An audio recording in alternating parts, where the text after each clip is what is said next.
Bonjour à toutes et à tous, et merci d'être là pour cette nouvelle séance de la petite bibliothèque des sciences sociales. La séance qui s'inscrit dans cette troisième saison, c'est la troisième séance de la troisième saison. Comme je l'ai dit précédemment, l'accent cette année a été mis sur un élargissement, c'est-à-dire qu'on a, en particulier, j'ai voulu que des livres d'anthropologie soient abordés dans cette série, et pas seulement de sociologie. Alors aujourd'hui, c'est le livre d'un sociologue, mais c'est un livre en même temps qui, je pense, a vocation à intéresser l'ensemble des sciences sociales et même sans doute au-delà. L'autre priorité cette année a été de s'efforcer de trouver des livres écrits par des auteurs femmes, ce qui dans l'histoire des sciences sociales n'est pas facile. Mais enfin, sur la série de 6, 3 sont écrits par des femmes. Ce n'est pas le cas aujourd'hui. Donc aujourd'hui, c'est un petit peu la séance qui fait exception. Nous allons donc parler d'un livre publié en 2009, dans la collection Essais de Gallimard, un livre de Luc Boltanski. Et pour en parler, j'ai demandé à Marielle Massé. Marielle Massé de relire ce texte et de venir nous faire part de sa lecture selon les règles du jeu de cette petite bibliothèque, à savoir présenter ce livre, mais aussi nous dire sa pertinence aujourd'hui, et y compris sa pertinence du point de vue très subjectif de la lectrice, en l'occurrence, c'est-à-dire rapporté à son propre travail. Alors avec Marielle Massé, c'est pas très compliqué, puisque c'est une lectrice peut-être d'abord et avant tout. Conviendrait-il de la présenter comme ça, une lectrice qui est évidemment auteur aussi, mais qui a écrit sur la lecture et dont le travail se nourrit de lecture. Pas étonnant quand on est, comme on dit, littéraire, entre guillemets, parce qu'on a toujours ce problème du substantif. On parle des sociologues, des anthropologues, des économistes, mais les littéraires, c'est cet adjectif substantivé quand il s'agit de qualifier des chercheurs de ce domaine. Marielle Massé est une littéraire, directrice de recherche au CNRS, mais qui a une très grande curiosité pour les sciences humaines et sociales en général. Et ces dernières années, elle a ouvert considérablement ses centres d'intérêt et ses lectures aux sciences sociales. Preuve en est un dernier livre publié il y a quelques mois, à l'automne, dans cette même collection de Gallimard, sur le style. Avant ça, un livre sur les manières de lire, précisément, et puis aussi un travail sur les essais. Donc tout ça me semble assez cohérent entre le titre de la collection, le fait de relire, et puis un texte de sciences sociales de Luc Boltanski. Marielle Massé, je précise, est aussi directrice adjointe d'un laboratoire qui s'appelle le CRAL, qui est un lieu interdisciplinaire de rencontre entre des gens qui viennent de toutes les disciplines scientifiques. Je précise aussi que, tout en étant dans un laboratoire rattaché à l'école de hautes études en sciences sociales, Marielle Massé ne connaît pas personnellement Luc Boltanski, elle ne le connaît qu'à travers ses textes. Voilà, donc je pense que c'est important de le dire aussi. Parfois, les gens se connaissent dans ce principe, mais pas toujours. Et voilà, donc je vais lui céder la parole juste en ajoutant 2 ou 3 mots. C'était pas évident de choisir quel livre de Luc Boltanski mettre dans ce programme. Il y avait d'une certaine façon l'embarras du choix. Luc Boltanski est quelqu'un qui a aussi souvent écrit ses livres avec un co-auteur. C'est encore le cas pour le dernier avec Arnaud Esquiré, Vers l'enrichissement, qui vient de paraître. Mais ça a été le cas pour Le Nouvel Esprit du Capitalisme avec F. Chiapello. Là, c'est un livre personnel, c'est aussi un livre théorique. Je pense que c'est un livre important dans son parcours intellectuel, qui lui permet, je dirais, de préciser un certain nombre de choses après des évolutions, des mouvements, bon, certainement pas les derniers, parce que c'est quelqu'un qui est en évolution perpétuelle. Mais voilà, ça nous a semblé, après discussion avec Marielle, un bon choix que de la critique. Livre donc de 2009. Je te passe la parole tout de suite. Merci. Alors, Sylvain Bourmeau connaît les spécialistes de l'œuvre de Luc Boltanski. Ils sont nombreux, je n'en fais pas partie. Il sait que je n'ai pas leurs compétences et qu'ils sont plus autorisés que moi, ne serait-ce que parce que je ne suis pas sociologue, donc je suis littéraire, comme il l'a dit. Mais s'il a souhaité ce pas de côté, c'est sans doute qu'il sait que je suis une lectrice fervente de Boltanski, et c'est peut-être aussi qu'il a voulu faire entendre l'importance de la littérature pour Boltanski, qui est non seulement un lecteur, mais aussi un écrivain, un poète, j'en parlerai un petit peu, qui, jusque dans sa démarche savante, ne cède rien sur l'engagement de la pensée dans la forme, sur ce que Ponge, le poète, lui aussi, appelait la rage de l'expression. Alors la présentation que je vais vous proposer sera un petit peu particulière, sans doute un peu latérale, parce que je ne vais pas insister sur ce dont je ne serai pas capable de traiter, qui est, disons, le métier de sociologue. Mais je vais parler de convictions ou de tourments que je vois à l'œuvre dans tout le parcours de Boltanski et qui se ravivent ou se mettent à l'épreuve chez lui de livre en livre et qui sont aussi les miens. La certitude de l'égalité des vies et les partis pris d'attention, de pensée, mais aussi de lutte et de révolte, et puis encore les engagements d'écriture qui viennent avec cette certitude que les vies sont égales ou doivent l'être. Donc je prends la parole avec un peu de timidité sur ce livre-là, mais aussi avec beaucoup de ferveur. De la critique apparue en 2009, c'est le 14e livre de Luc Boltanski. C'est un livre de livres, parce qu'il repasse par des ouvrages précédents, aussi importants que De la justification, L'amour et la justice comme compétence, Le nouvel esprit du capitalisme, La condition fétale. De la critique donc revient sur certaines notions majeure, enfin centrale de la démarche de Boltanski, ce que c'est qu'une dispute, ce que c'est qu'une épreuve, ce que c'est que la qualification de la réalité. Mais ce livre réélabore aussi des notions centrales pour la sociologie, la notion de pratique, la notion d'institution, et même les idées de réalité et de monde, pas moins. Des notions majeures donc, et qui sont aussi les notions les plus disputées, puisque c'est peut-être l'un des moteurs ou l'une des vérités centrales de cette démarche, en tout cas moi c'est ce que j'en retiens. Ce qui importe est aussi ce qui se dispute le plus. Et en repassant par toutes ces notions, de la critique ressaisit non pas exactement le parcours, mais plutôt le débat que Boltanski a avec lui-même depuis toujours, et que la sociologie a ou aurait dû avoir avec elle-même depuis toujours, un débat autour de la place que peut prendre la critique dans l'attention à la réalité sociale, dans la tâche du sociologue, et puis même dans ce qu'on doit appeler avec Pavese le métier de vivre.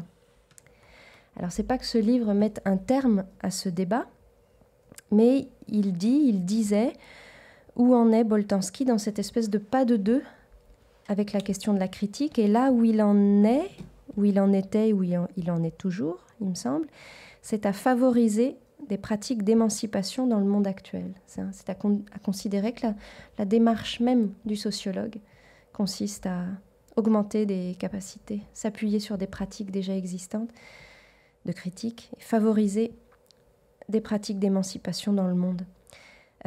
Alors le livre s'appuie sur des conférences que Boltanski avait données à l'invitation d'Axel Honneth en 2008 à l'Institut de recherche sociale de Francfort, qui est, vous savez, l'un des berceaux de la théorie critique en Europe. Et le livre porte donc frontalement, loyalement, directement et uniquement sur les relations entre sociologie et critique et pose d'emblée cette question. La sociologie peut-elle être mise au service d'une critique de la réalité sociale, sans y perdre sa vigilance descriptive ou sans y perdre son ambition scientifique? Et la réponse de Boltanski est sans ambiguïté. Non seulement elle le peut, mais elle le doit. Et l'avant-propos présente d'ailleurs le livre comme, je cite, « des remarques et propos pour la situation actuelle », où j'entends « pour la situation actuellement faite à des gens, toujours les mêmes, ceux qu'on appellera les dominés, ou plus simplement les pauvres, ou les tenus pour peu ».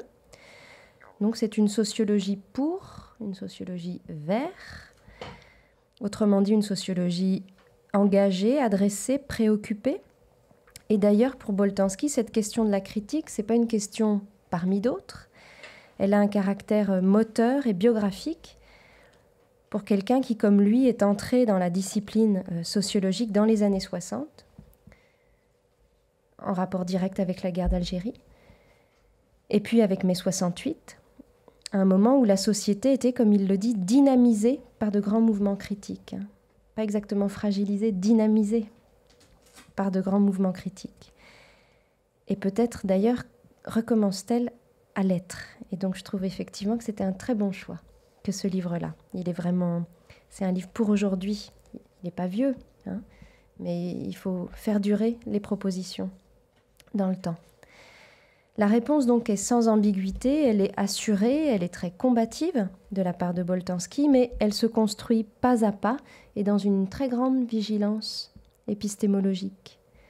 Le livre fait l'histoire de ces relations entre sociologie et critique, il les pense avec patience, sous leur pluralité d'aspects, et pour finir, il les noue sur de nouvelles bases, dans un effort lui aussi patient, de compréhension, mais aussi de jugement des nouvelles formes de la domination, celles qui s'observent pour nous au présent. Alors je vais évidemment simplifier le cheminement de ce livre, et c'est plus cruel que pour d'autres auteurs d'avoir à faire ça. Il y a des gens dont on se dit « Allez, c'est pas bien grave d'avoir à rendre compte en 10 minutes de telle ou telle démarche. » Enfin, je suis méchante, mais... C'est plus cruel en tout cas que pour d'autres d'avoir à faire ça, parce que la pensée de Boltanski, elle repose, elle se nourrit d'une activité constante de différenciation, d'attention au pluriel des situations, au pluriel des significations prises par les situations. C'est une pensée qui, comme celle de Montaigne, vit de distinguo. Je rappelle ces formules de l'essai intitulé, je pense que ça lui plairait, « De l'inconstance de nos actions ». Je cite « Distinguo est le plus universel membre de ma logique. Qui en jugerait en détail et distinctement, pièce à pièce, rencontrerait plus souvent à dire vrai. » Et je crois que la grandeur de Boltanski, parce qu'il y a une grandeur, ça ne fait aucun doute, c'est une très grande démarche de pensée pour aujourd'hui. La grandeur de Boltanski, elle a à voir avec ça, avec l'opération, qui est aussi une opération poétique, du distinguo, qui réclame un œil d'aigle, un intérêt pour les tensions, une sensibilité très exigeante au pluriel. Et pourtant, dans le même mouvement, c'est une pensée qui avance avec décision, avec virulence, avec vigueur politique. C'est une pensée qui sait ce qu'elle veut et qui sait ce qui lui importe. Et donc le livre, en fait, il tient constamment ces deux fils, la rigueur épistémologique et la vigueur critique, c'est-à-dire, pour reprendre un autre titre de ces livres, l'effort pour rendre la réalité inacceptable. Et pour moi, c'est ce nouage qui fait la singularité, la force de cette démarche.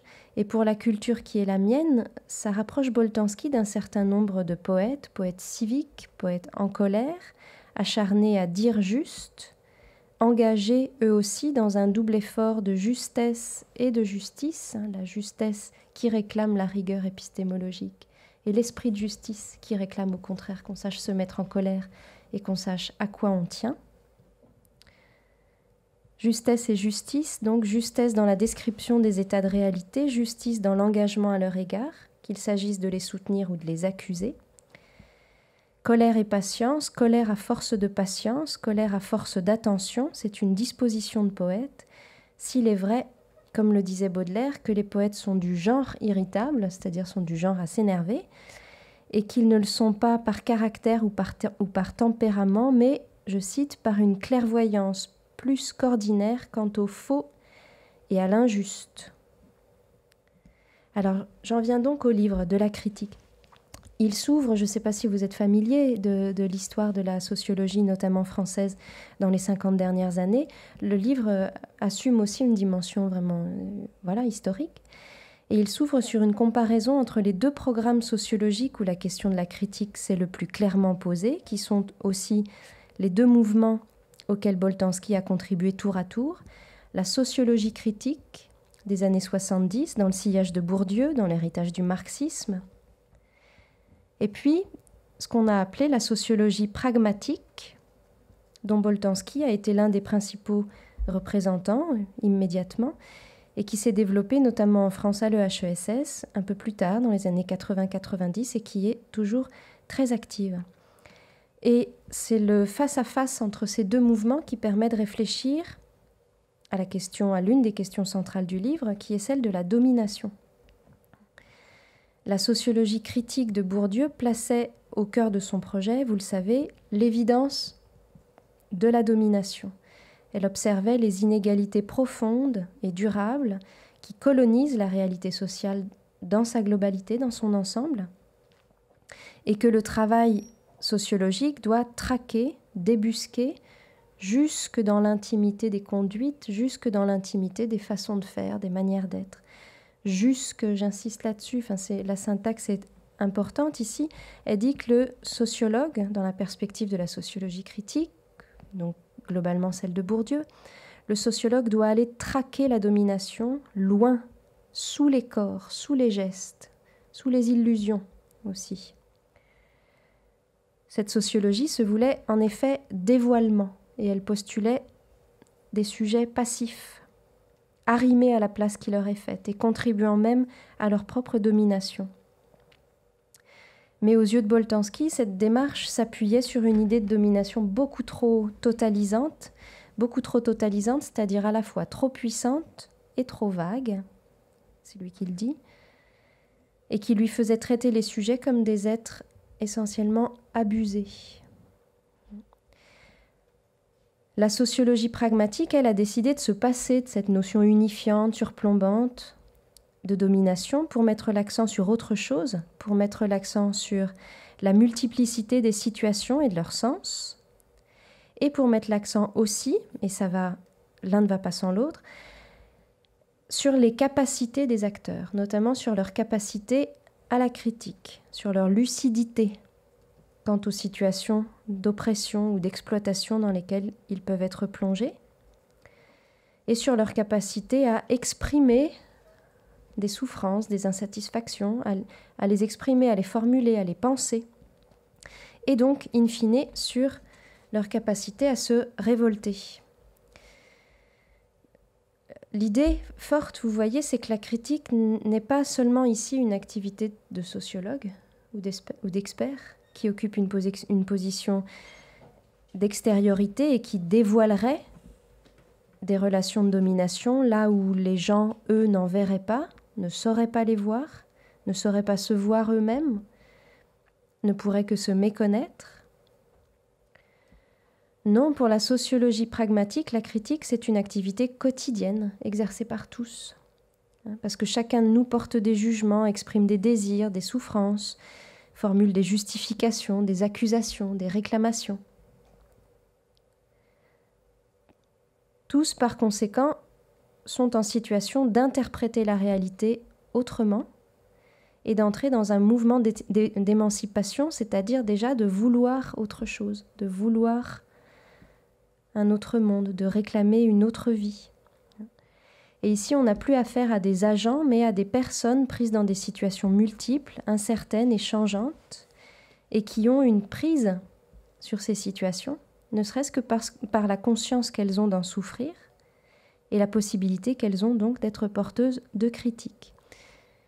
Et donc c'est en partant de cet intérêt pour les capacités que la sociologie pragmatique s'est intéressée avant toute chose aux situations de dispute, c'est-à-dire aux moments de désaccord, aux moments explicites de débat, de confrontation sur la réalité. Il s'agissait donc, je cite, de redécrire le monde social comme la scène d'un procès, au cours duquel des acteurs, en situation d'incertitude, procèdent à des enquêtes, contresignent leur interprétation de ce qui se passe, établissent des qualifications et se soumettent à des épreuves. Alors il me semble qu'ici, la force de la décision, c'est de ne pas placer au cœur de la vision du social la lutte, mais d'une façon plus déclose, plus ouverte, plus complexe aussi, la mésentente, le désaccord, les mésententes, les désaccords. Non pas l'affrontement bord à bord, mais le pluriel, l'incertitude. Le pluriel indocile et rétif des valeurs, des façons de conduire sa vie, la diversité et même la concurrence entre différentes idées de ce à quoi il faut tenir. Et donc il ne s'agit plus dans cette logique de cartographier des places sociales, ni de partir de groupes préconstitués, mais de décrire, un petit peu comme font les linguistes, des compétences, en particulier des compétences critiques ou réflexives, c'est-à-dire la manière dont les gens, dans un espace de désaccord, un espace traversé par une multitude de désaccords et de tentatives pour s'accorder, mais localement, provisoirement, la manière donc dont les gens font et défont des liens, font et défont les collectifs. C'est important de décrire la réalité sociale comme ça, pas seulement la dynamique de production de collectifs, mais aussi la manière dont ces collectifs se font et se défont tous les jours en fait. Alors cette notion-là, la notion de dispute, elle était au cœur d'un livre précédent écrit avec Laurent Thévenot, De la justification, sur lequel celui-ci revient.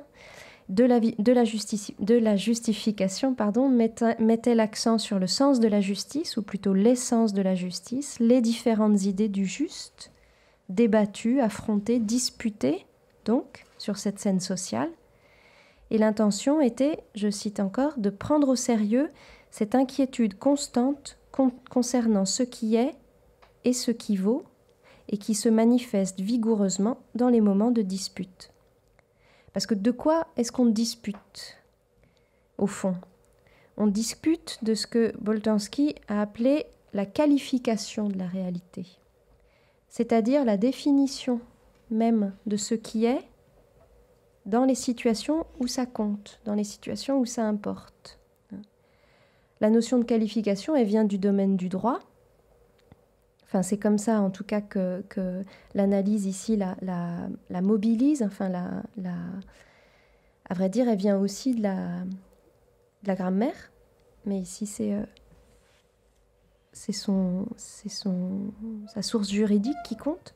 Elle vient du droit, mais elle fonctionne de façon bien plus vaste. En fait, elle désigne cette arène quotidienne des désaccords sur ce qui est et sur ce qui compte. Par exemple, cette vie, est-ce que c'est une vie? Et cet homme, est-ce que c'est un migrant ou un réfugié? Et quel sort donc est-ce qu'on va lui faire? Et cet homme-là, vous le connaissez, Théo à Aulnay-sous-Bois, est-ce qu'il a été violé ou est-ce qu'il a été bousculé, comme des journalistes ont osé le dire, par un policier?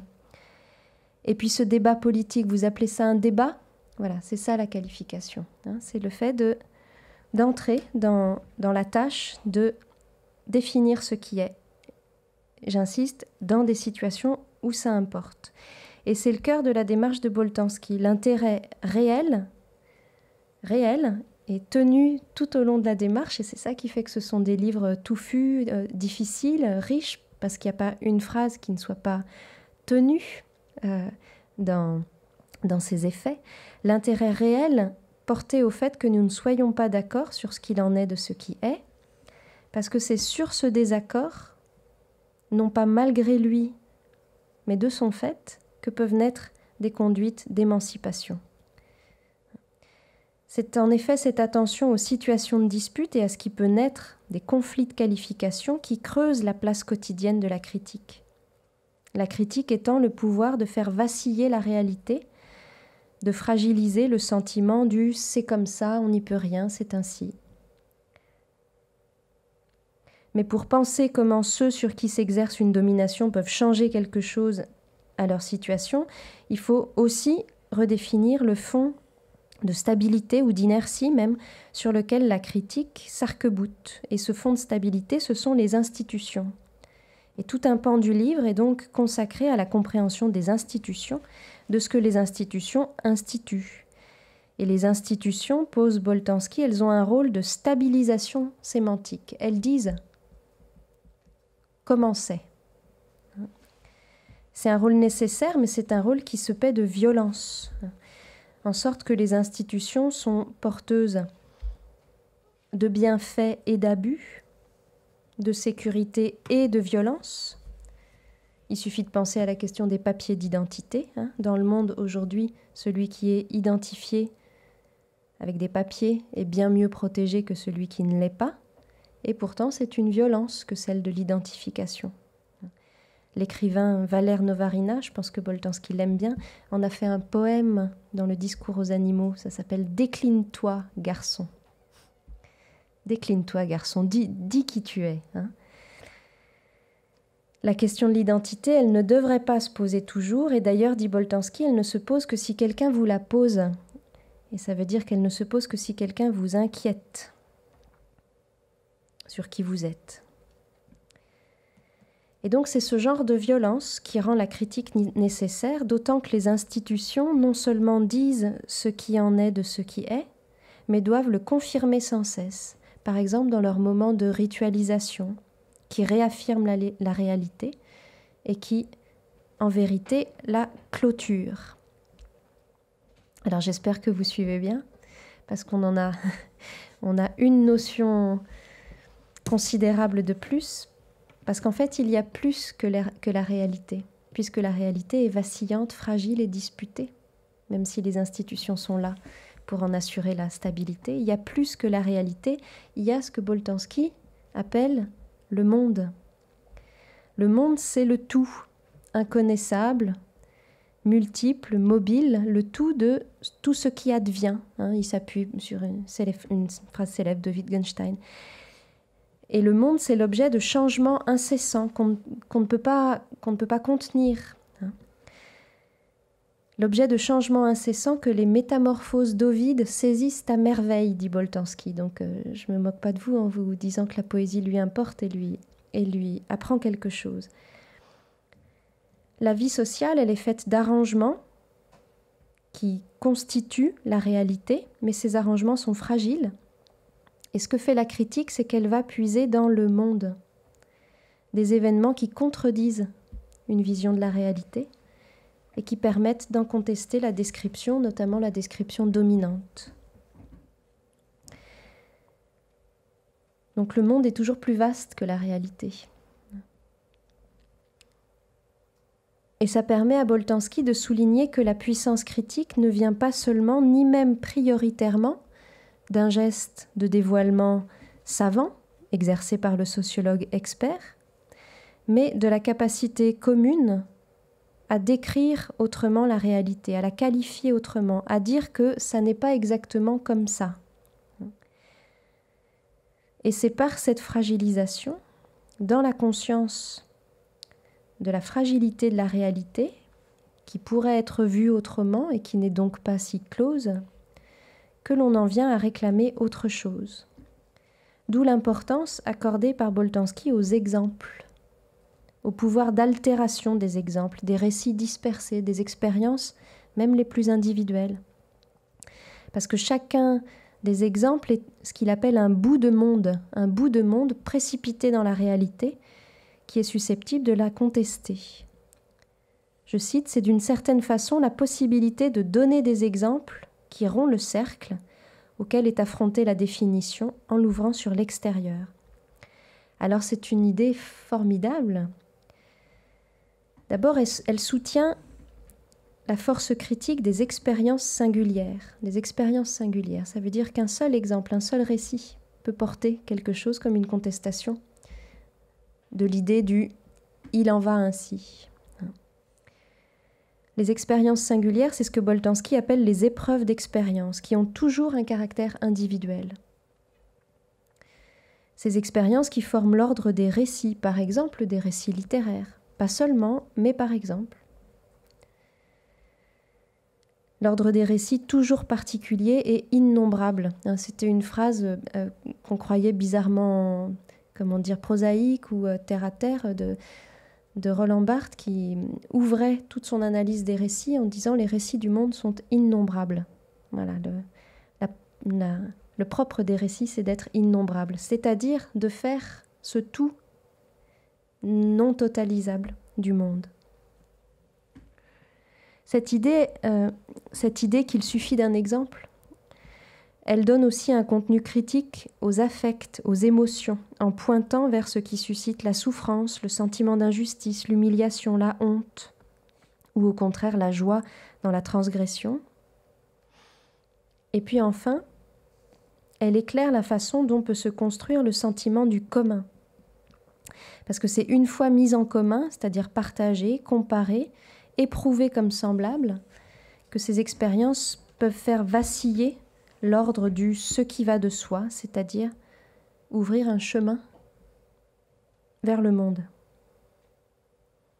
Donc voilà, se reconnaître quelque chose en commun, c'est le moteur de la critique. Voilà une pensée considérable. Le moteur de la critique, c'est le fait de se reconnaître quelque chose en commun. Des souffrances communes, des espérances communes, le sentiment d'injustice commune. Et d'ailleurs, celui qui est l'acteur d'une contestation, dit Boltanski, ne le fait jamais seulement subjectivement, il le fait en tant que porte-parole d'une communauté virtuelle, d'une communauté à venir. Parce que pour se faire entendre, pour avoir gain de cause, il faut avoir une cause plus grande que soi. Il faut mettre en rapport sa petite affaire avec une grande affaire. Et justement, la sociologie peut favoriser ça, favoriser la mise en partage des épreuves et des émotions pour que ces épreuves et ces émotions débouchent sur des revendications. Mais vous voyez, disons, la force du fait d'accepter de s'appuyer sur des singularités. Sur ces bases, les 2 derniers chapitres de la critique se rapprochent brusquement de la situation présente et ils se font très combatifs, accusateurs, graves, sarcastiques aussi. Boltanski décrit notamment les formes contemporaines de la domination et il insiste sur quelque chose comme une force d'extinction de tout foyer critique qui réside dans les dominations qu'on connaît bien, les dominations de type gestionnaire, c'est-à-dire celles qui s'en remettent au pouvoir d'expertise. Des types de domination qui s'appuient sur une égalité formelle ou supposée, si, bien sûr, tout le monde a les mêmes chances, etc. Et des formes de domination qui offrent très peu de prise à la critique parce qu'elles façonnent la réalité avec le caractère d'une nécessité implacable. Ah, c'est comme ça.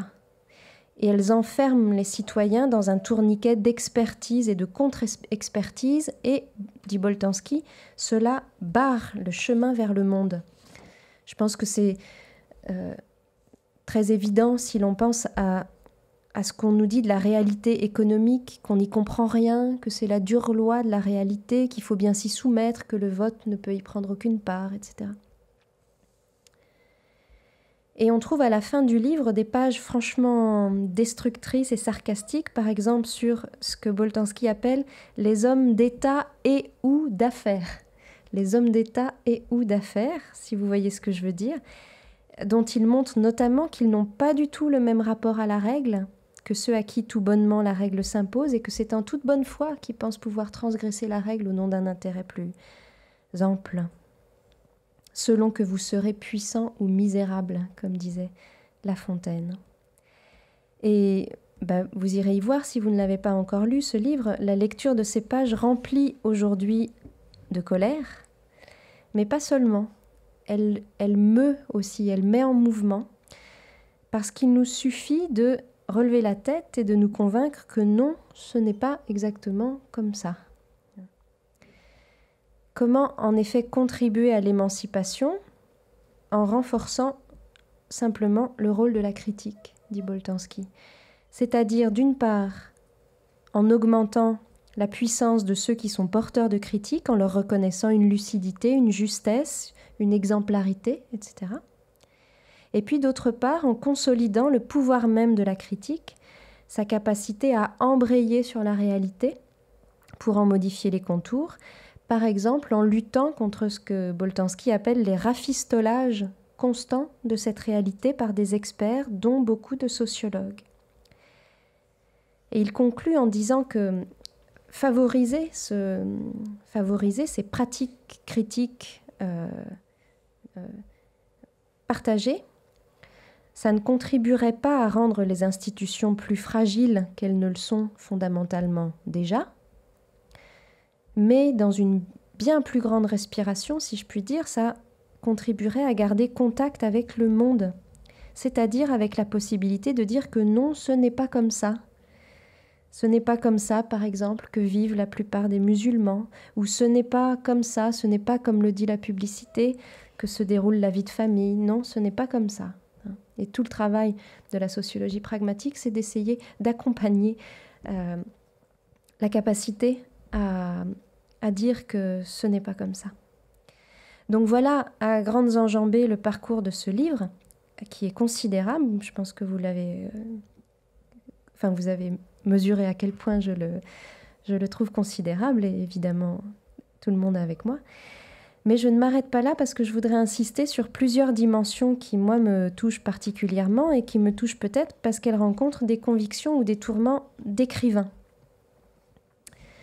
La première, c'est quelque chose qu'on ne souligne pas souvent.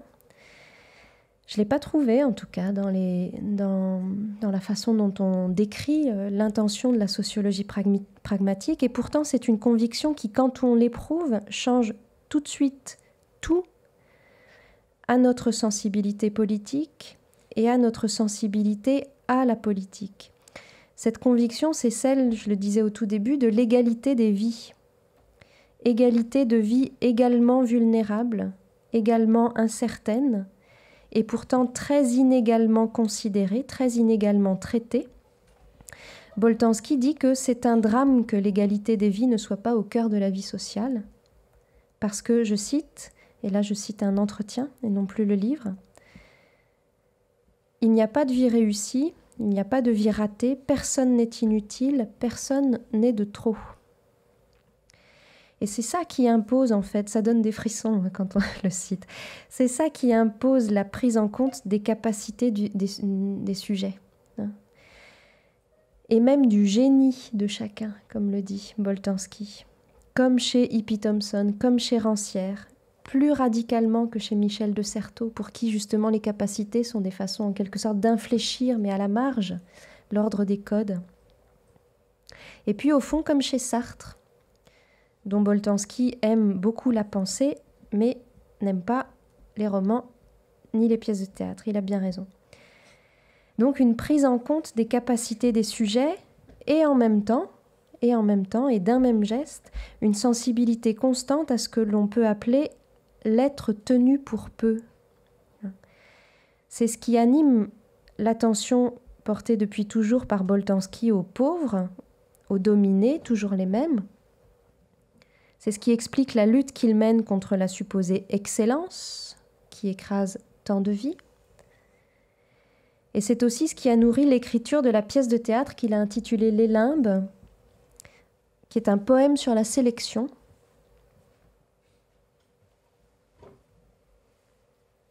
Le chant manquant de la Divine Comédie, en quelque sorte.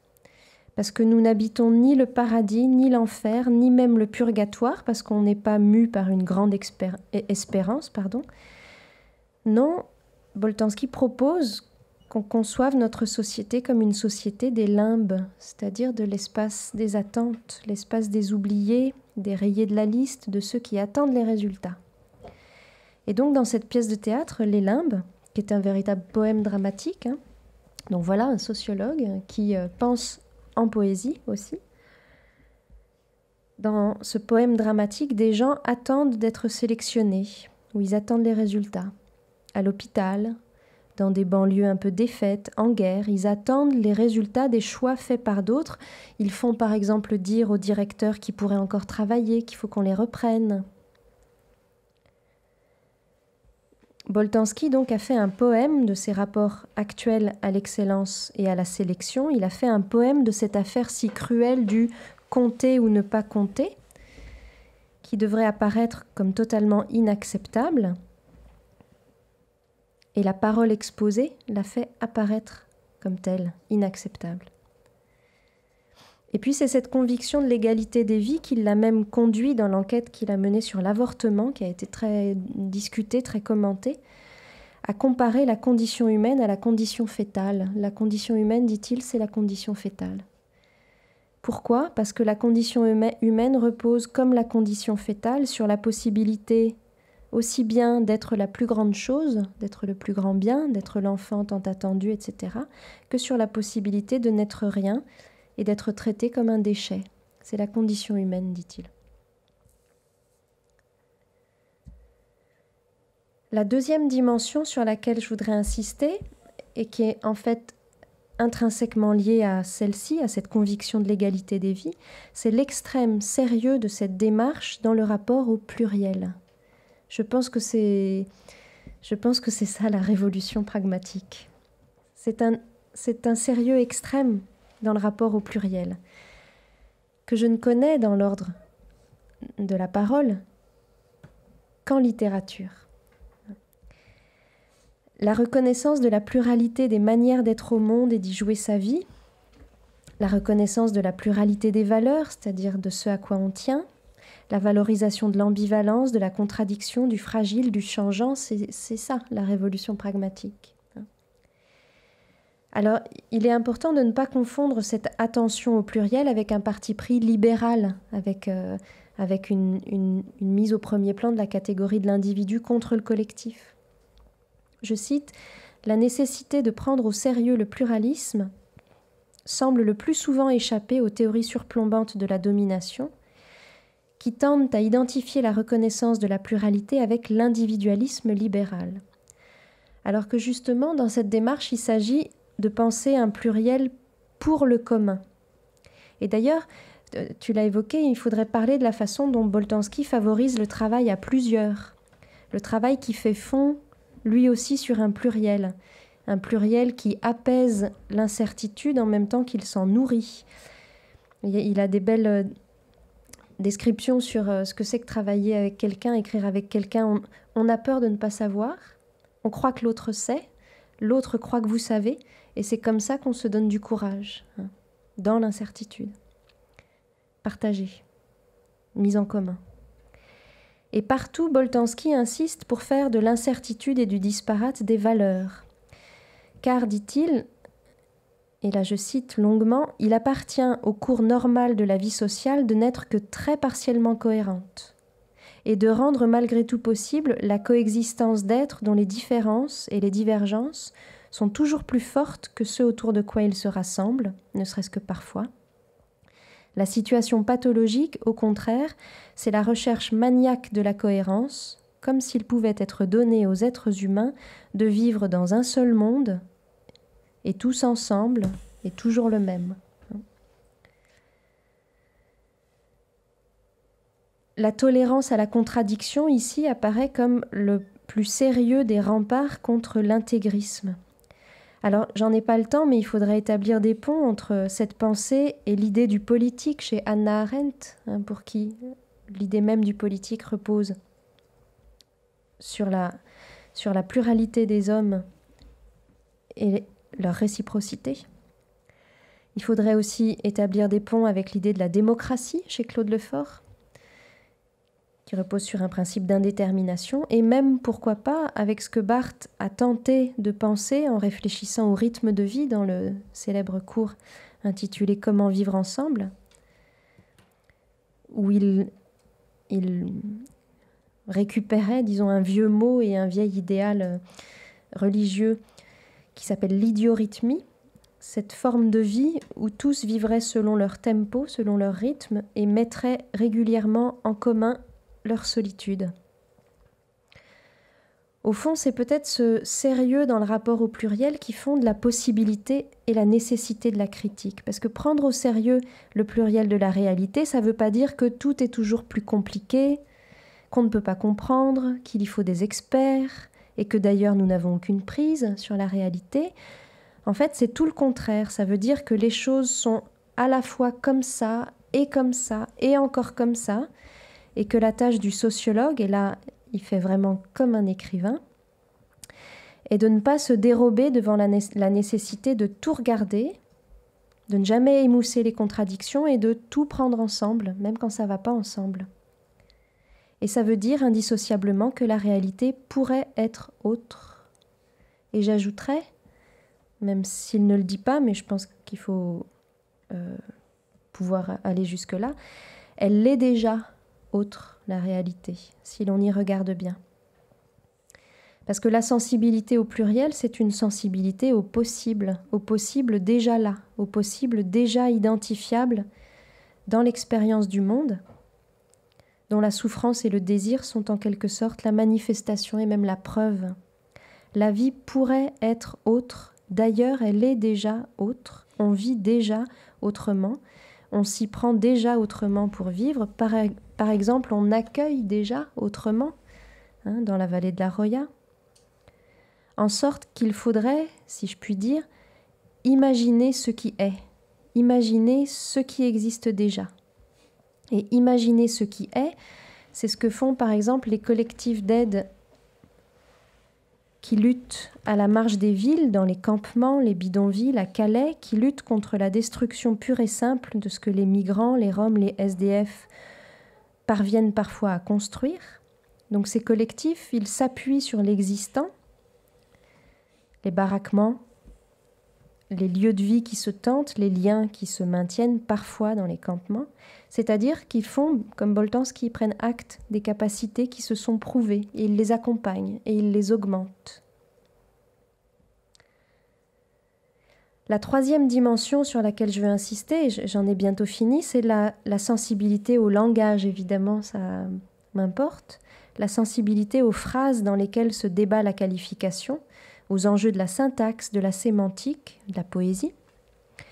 Boltanski insiste sur le fait que la possibilité de la critique, elle dépend de la façon dont nous sommes, je cite, équipés pour rompre notre isolement, rapprocher nos épreuves, mettre en commun des plaintes, comparer des peines. Or, c'est sémantiquement que nous sommes équipés. Comparer, rapprocher, c'est une opération de langage, c'est même une opération de poète, ce serait même une définition de la poésie, qui dit que les choses sont comme et pas comme. C'est le ressort de la métaphore et de la comparaison. La poésie qui établit des correspondances et qui engage tout son effort dans la tâche infinie de la qualification. Alors Boltanski, il a des formes d'attention franchement littéraires. Par exemple, dans ce qu'il dit de ce que j'ai appelé tout à l'heure, enfin ce que j'ai appelé, la formulée de lui, la sécurité sémantique assurée par les institutions. Il convoque la catégorie rhétorique de l'épidictique. Ça fait partie des modes de la parole et c'est par exemple le mode de l'éloge ou du discours funèbre. Ce mode de la parole qui est sans contenu d'information, mais qui manifeste ce qui est et ce qui vaut, qui fait comparaître en quelque sorte une réalité. Et puis Boltanski, il s'intéresse plus encore à la tautologie, à ce qui se joue justement de la qualification de la réalité dans la tautologie. Une femme est une femme, la loi c'est la loi. Et puis il s'intéresse aussi au contraire de la tautologie quand la situation ne semble pas être à la hauteur des mots. Ce que je disais tout à l'heure, et cette campagne, vous appelez ça une campagne, et ce débat, vous appelez ça un débat. Donc la critique, elle naît de l'élargissement de nos possibilités de parole. Et je prends encore une fois cet exemple parce que c'est la seule chose qui compte. Ça fait partie de nos rendez-vous avec l'histoire, disons. Les associations d'aide aux migrants, elles œuvrent par exemple pour qu'on voit et qu'on éprouve et qu'on nomme les migrants comme des héros, autant que comme des démunis, des héros immenses. Alors évidemment, ça intéresse une spécialiste de littérature, cette affaire-là, parce que accroître la conscience de ce qui se joue dans la qualification, favoriser la maîtrise de la qualification, affûter des phrases, élargir les façons de dire, équiper en mots et surtout en liberté dans les mots, voilà ce qu'un littéraire ou une littéraire a envie de faire voir et de transmettre. Et je disais tout à l'heure en citant Boltanski que critiquer, c'est lutter contre les rafistolages constants de la réalité par des experts. On pourrait dire aussi que c'est rouvrir la scène du sens. Or, c'est précisément ce que l'on peut attendre de la littérature, qu'elle rouvre la scène du sens, pour qu'on aille vraiment y voir, et qu'on aille y voir équipé de mots. Et je pense par exemple, si vous connaissez ce petit livre très récent, au pouvoir de surprise et d'inconvenance dont est porteur le tout petit livre de Nathalie Quintane qui s'intitule « Que faire des classes moyennes ». C'est un livre étrange, drôle, dérangeant, mais qui justement rouvre la scène du sens et du sentiment d'appartenir à cette classe tiède du milieu. Mais je pense aussi plus largement à la façon dont certains écrivains placent au cœur de leur démarche l'affirmation radicale du pluriel de la réalité, l'habitation de l'incertitude, si on veut, la façon dont ils endossent la tâche infinie de la qualification. Qualifier, requalifier, ne pas se dépêcher de disqualifier quelque chose ou quelqu'un ou un lieu. Respecter, comme le dit Boltanski, c'est-à-dire regarder deux fois, respecter, regarder deux fois. Et pas forcément pour aimer ce dont on parle, mais pour y faire attention, dans les deux sens du terme. C'est ce que fait par exemple un autre écrivain que je voudrais rapidement évoquer, Jean-Christophe Bailly, dans ce grand livre intitulé « Le dépaysement », sous-titré « Voyage en France », qui est apparu en 2011, qui qualifie toutes les façons qu'a le pays d'être ce qu'il est, qui décrit sans relâche, qui se refuse à disqualifier trop vite, qui se refuse par exemple à parler de non-lieu. L'idée de Bailly, c'était dans ce livre, Le dépaysement, d'aller voir comment est la France. Pas exactement ce qu'elle est, mais comment elle est, ici, là, encore ailleurs. C'est-à-dire d'approcher, je cite, la pelote de signes enchevêtrés mais souvent divergents qu'est la France, en divers lieux. Prendre au sérieux le pluriel. Et l'écrivain a cette belle image, la forme pays, dans le cas de l'Hexagone, ce n'est pas cet équilibre géométrique bien centré que parfois on nous a enseigné, que même moi on m'a enseigné. C'est, dit-il, une peau de bête étirée, écartelée vers ses bords, tendue, trouée et en bien des endroits prête à céder. Une configuration très plurielle, très mouvante, et que Bailly est surtout allé voir sur ses bords, sur ses frontières externes, là où le pays s'en va vers ailleurs, ou au contraire là où il rechigne à s'en aller. Il parle de la Bretagne, qui assume pour tout le pays un rêve de partance sur un mode très frontal. Il parle du nord et de l'est, qui filent de façon comme ça presque imperceptible vers la Belgique ou vers l'Allemagne. Et puis de façon très différente des environs de Verdun, qui sont pris dans une toute autre force, très continentale, très aplatie, tout imprégné de batailles, d'arrasements, de morts. Et Bailly est allé aussi trouver la forme pays sur ses bords internes, dans tous ces lieux où le sentiment de l'identité se complique, quand l'espace se ferme, s'alourdit, se rapetisse. Ou au contraire, lorsque ici est déjà un départ, libère une possibilité de fuite, une d'éclosion. Il parle par exemple du Bazacle. Je ne sais pas si vous le connaissez, ce barrage qui aménage en plein milieu de la ville de Toulouse un passage pour les saumons. Il parle de la passerelle du Cambodge à la Cité U à Paris. Et il parle aussi de ce qu'il appelle Gentilly, Portugal. Quand on revient d'Orly, c'est cette église nichée dans une courbe du périphérique qui fait un site plutôt gai à la communauté portugaise de Paris. Alors c'est ça le dépaysement qui résulte de ces voyages en France, de cette prise au sérieux du pluriel des façons qu'a le pays d'être ce qu'il est. Et vous voyez la charge critique, parce que ce dépaysement, c'est une protestation contre l'empaysement. Et il accompagne une déclosion qui est déjà là, qui empêche de tenir un discours sur quelque chose comme l'unité de l'identité française. D'ailleurs, le livre a paru en 2011 en plein débat sur l'identité française et il ouvrait une grande respiration. Donc voilà, déclore, aider à vivre hors des enclos, lutter contre les disqualifications, être convaincu que tout mérite attention pas forcément pour être aimé, mais pour être considéré, pris en charge, accusé s'il le faut. Et pour ma part, c'est ce que j'attends de la littérature. Ce serait capital, par exemple, et ce serait une opération solidaire, je pense, de la pensée de Boltanski, de faire reconnaître que la jungle de Calais était un lieu de vie. Le tribunal de Lille a essayé de la faire qualifier comme ça, la configuration de Calais. Donc que ce n'était pas seulement un espace insalubre, dangereux et inqualifiable, comme on dit, mais que c'était un lieu de vie, c'est-à-dire un lieu où des vies se vivent. Ce qui ne signifie pas qu'il soit vivable, mais oblige à voir qu'il est vécu. Et ça aurait empêché qu'on fasse simplement passer des pelleteuses sur les dizaines de restaurants, de lieux de culte, sur les 3 écoles même que les réfugiés avaient construites. Alors on dit « cette vie n'est pas une vie », c'est une formule qui intéresse, j'imagine, Boltanski. Cette vie n'est pas une vie, cette vie c'est pas une vie. Oui, mais non, parce qu'évidemment c'en est toujours une. Et même pour affirmer qu'elle n'est pas vivable, c'est-à-dire pour accuser les conditions qui lui sont faites, même pour affirmer qu'elle n'est pas vivable, il faut reconnaître qu'elle est, de part en part, vécue, traversée en première personne. C'est une vie. Ceux dont aujourd'hui c'est la vie n'en ont pas en ce moment d'autres.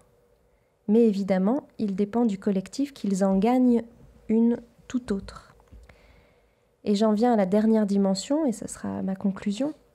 C'est l'idée très forte du commun qui anime Boltanski, une idée très forte, mais là encore, comme toujours chez lui, une idée qui n'abuse pas du nous, du pronom nous. C'est assez frappant dans ses livres.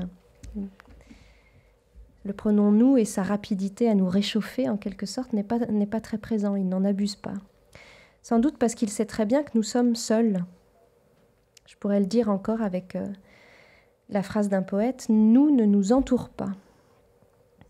Et pour Boltanski, ce qui se manifeste dans la vie en commun, c'est à la fois l'impossibilité et l'appel de cette vie en commun. La reconnaissance et la négation de notre impossibilité à nous lier les uns aux autres de façon à la fois cohérente, stable et juste. Ce n'est pas possible, mais il faut le faire. Ce n'est pas possible, mais il faut le faire. Et je retrouve là, avec mon regard de littéraire, une conviction qu'on peut se forger aussi en se penchant sur ce qui se passe entre nous dans la parole. La conviction que ce n'est pas bien qu'il y ait de la mésentente et de l'incompréhension qu'on se parle, mais parce qu'il y a de la mésentente et de l'incompréhension. Parler, c'est occuper cet espace qui nous sépare les uns des autres. Là, il est un petit peu trop grand.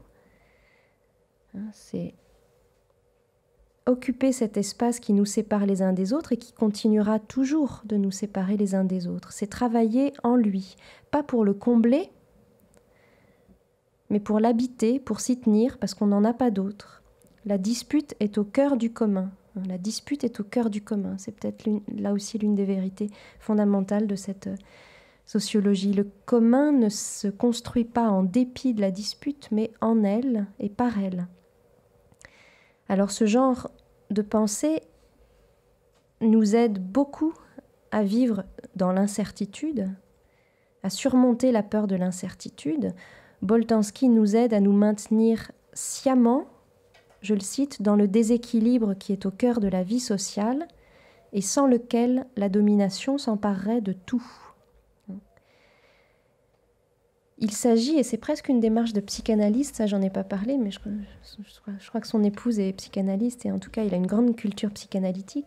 Il s'agit de nous apprendre à faire face à une incertitude radicale, et à faire avec elle et non pas malgré elle. Alors j'essaierai de le dire encore une fois avec mes mots. Nous n'est pas le pluriel de je. Nous n'est pas le pluriel de je. Ça, les linguistes le savent. Il n'y a pas de pluriel de la première personne.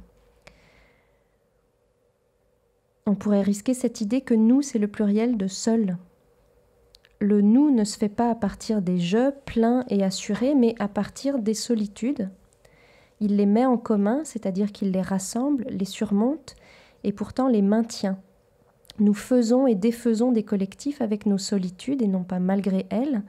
Nous ne nouons rien d'autre et c'est beaucoup que notre égale vulnérabilité, notre égale incertitude, notre égale inquiétude et notre égale potentialité. Voilà. Merci beaucoup Marielle Massé pour cette lecture très, très attentive, précise, empathique et qui donne à raisonner ce texte aujourd'hui Merci pour avoir ajouté au travail théorique de Luc Boltanski des exemples de situations contemporaines pour souligner la pertinence de ce livre aujourd'hui. Livre précieux s'il en est, parce qu'à la fois il a cette dimension historique dans un parcours singulier des sciences sociales. C'est un livre qui n'a pu être écrit qu'après avoir parcouru une assez longue histoire personnelle des sciences sociales, et une fois pris le temps d'un regard rétrospectif sur ce chemin parcouru, et en même temps avec le souci d'éclairer non pas cette histoire, mais plutôt ce qui reste à écrire et à rechercher et à travailler. Alors, je voudrais revenir sur quelques points avant de vous proposer de vous poser des questions aussi. En t'entendant, j'ai au fond mesuré mieux à quel point ce livre me semble être l'approfondissement, la continuation d'un travail gigantesque auquel Luc Boltanski a été associé étroitement, et avec lequel et duquel il a dû se départir un moment, qui est celui de Pierre Bourdieu. C'est-à-dire que ce livre me paraît peut-être le premier geste de réconciliation à certains égards avec ce travail de Pierre Bourdieu, et il y en aura d'autres après de la critique. Mais une réconciliation qui ne vise pas à comment dire, faire comme si il n'y avait pas eu dispute entre les deux, et cette dispute est me semble-t-il féconde. Mais cette impression me vient au fond de l'insistance sur deux dimensions que Bourdieu lui-même a utilisées pour caractériser son œuvre, en particulier dans des échanges avec Loïc Vacan quand il parlait de structuro-constructivisme. Et je pense qu'il y a là les deux dimensions, c'est-à-dire celle qui renvoie au structuralisme, c'est-à-dire celle qui parle de domination, celle qui refuse désormais de pratiquer la sociologie dans cette position de surplomb, qui refuse de ne pas prendre en compte les singularités, par exemple, et qui a conduit Luc Boltanski et d'autres, dès le début des années 80, en fait, à imaginer une sociologie pragmatiste qui allait pouvoir prendre en compte cette attention aux singularités, cette considération des pluriels que tu évoquais. Et puis, il faudrait d'ailleurs dire, mais j'y reviendrai tout à l'heure, le lien que ça entretient à d'autres formes de structuralisme, et en particulier linguistique. Et puis, l'autre dimension, le constructivisme, et je voudrais m'arrêter un instant là-dessus parce que je pense que ça résonne très très fort dans l'actualité aujourd'hui. Le débat que nous avons face à ce qui nous semble, à certains égards, de plus en plus irréel dans la situation politique, je veux dire l'élection d'un nouveau président aux États-Unis qui explique qu'il existe des faits alternatifs, par exemple. C'est quelque chose de très déstabilisant.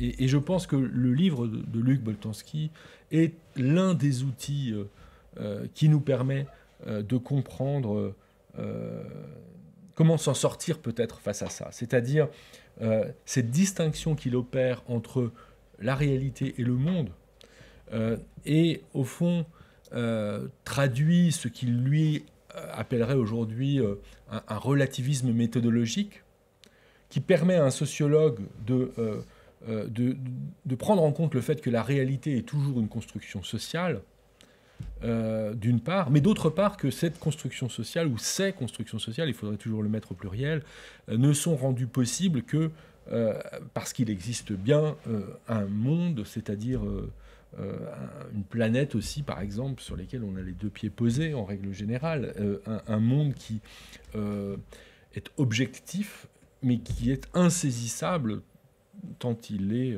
immense.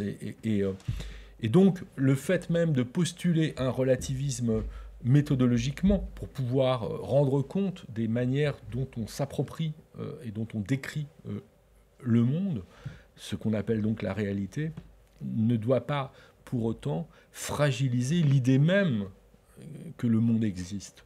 Et c'est ça qui nous semble aujourd'hui mis en danger par les discours de certains. Oui, c'est un constructivisme très contrôlé, parce que justement, je pense que le cœur du propos, c'est de dire que le monde existe, qu'il faut toujours qu'on ait un accès à ce monde et qu'il faut toujours qu'on fasse comparaître le plus de monde possible pour définir la réalité. Et il ne s'agit pas de fragiliser l'existence du monde, mais de savoir qu'on a à dire ce à quoi on tient. Mais cette idée qu'il faudrait pouvoir prendre en charge le plus possible de bouts du monde, oui, elle est très forte. Et effectivement, il ne s'agit pas de nous inculquer le sentiment de la fiction de nos vies, mais d'affûter nos capacités à la critique, c'est-à-dire la critique n'étant pas que destructrice, c'est-à-dire de capacité à s'accorder localement ou provisoirement sur ce qui importe, ce à quoi on tient, de quoi on veut. Ce qui est aussi une manière, pour reprendre une autre expression qu'employait parfois Pierre Bourdieu, de participer à défataliser le monde. Ce qui peut sembler un objectif paradoxal pour ceux qui se représentent les sciences sociales comme une entreprise de mise en évidence des déterminations sociales. Mais en fait, il n'y en a aucun espèce de paradoxe. Voilà, la fidélité de Boltanski à Bourdieu, elle me semble grande. Moi, j'en suis pas spécialiste, mais disons, je me renseigne et je m'intéresse en profondeur. Mais Bourdieu, il m'est parfois apparu comme celui qui accepte, celui qui a endossé la charge de celui qui va casser l'ambiance toujours, c'est-à-dire qu'il lâchera jamais sur le désir de pointer les dominations, qui ne voudra jamais qu'on puisse fermer les yeux là-dessus, et donc qui en quelque sorte sacrifie en lui la croyance à l'émancipation et à la joie, sacrifie en lui cette croyance profonde pour être celui qui ne permettra jamais qu'on oublie ces phénomènes-là. Et en quelque sorte, il laisse la place. Il laisse la place, et je trouve que Boltanski l'occupe, la place du désir d'émancipation, avec beaucoup de fidélité à Bourdieu, et il est sans équivoque là-dessus. Alors l'autre chose qui m'a frappé en t'entendant, c'est au fond que j'ai mieux vu la manière dont l'œuvre de Luc Boltanski, dans sa diversité, c'est-à-dire non seulement ce livre, mais d'autres livres de sociologie ou de sciences sociales, et puis des œuvres littéraires, que ce soit des poèmes ou cet opéra, cette pièce de théâtre. Comment, au fond, tout ça s'inscrit dans un environnement et dans un univers familial extraordinairement cohérent. La référence à la grammaire, à la linguistique, qui est une manière pour Boltanski, par analogie, de dire comment les agents sociaux se débrouillent avec les règles, c'est-à-dire que il aime souvent dire au fond que en société les individus sont compétents parce que au fond ils agissent selon des règles et ils sont pas toujours capables de dénoncer ces règles, exactement comme ceux d'entre nous qui n'avons pas fait d'études poussées de grammaire et qui avons oublié ce on apprend à l'école primaire, sommes incapables de formuler les règles de grammaire que pourtant nous utilisons quotidiennement pour parler, pour écrire. Et donc là, je l'entendais dans un séminaire encore lundi soir, il répondait à Jacques Bouvres que la grammaire chomskienne était pour lui très très importante, entendue comme ça. Et donc ce lien familial, c'est une référence à son frère aîné, Jean-Élie, qui est un chercheur en linguistique au CNRS, qui, je pense, a été une influence très importante, mais qu'on ne voit pas immédiatement dans ce travail. Et puis l'autre référence, c'est ce que tu dis à propos de l'attention au fait que les vies doivent être égales. Qu'est-ce qui caractérise mieux, sinon, cette idée toute l'œuvre de son frère Christian, de l'annuaire des Suisses morts jusqu'à beaucoup de ses installations et de ses œuvres sont préoccupées par cette idée d'égalité des vies et par cette idée aussi d'incertitude des limbes, au fond, quand on sait la place des fantômes. Et j'irais même jusqu'à dire non seulement l'œuvre de Christian Boltanski, mais aussi l'œuvre de la compagne de Christian Boltanski, Annette Messager, qui est traversée de ce type d'incertitude, au fond. Donc il y a là des raisons, et on les comprend bien en lisant le livre de Christophe Boltanski, le fils de Luc, qui s'appelle La Cache, et qui raconte une partie de cette histoire familiale. C'est un jeu des 7 familles, c'est plus un espace intellectuel. Mais je veux dire par là qu'il y a, si on veut pénétrer cette œuvre... Et la psychanalyse. Alors probablement la psychanalyse, moi je suis moins compétent là-dessus, mais justement sur la grammaire, moi il me semble que le type d'attention qu'il a à la formulation même de la critique, j'y vois une pensée de la grammaire qui est plus vaste et plus souple et plus ouverte que la pensée chomskienne. C'est-à-dire c'est pas seulement un rapport à la règle et un couplage compétence-performance, c'est vraiment une pensée de la possibilisation de la langue, de la grammaire comme intuition, disons, de ce qui pourrait de ce qui pourrait devenir grammatical dans une langue. Et je trouve que de ce point de vue, l'attention à la tautologie, etc., elle est très forte. Mais oui, bien sûr, c'est très juste ce que tu dis. Et c'est très juste, ouais. Et c'est très beau. Et de penser qu'il y a il y a une cohésion en plus, je dirais. Oui, et puis qu'il y a une solidarité entre des démarches qui pourraient appartenir à des espaces aussi différents. Et,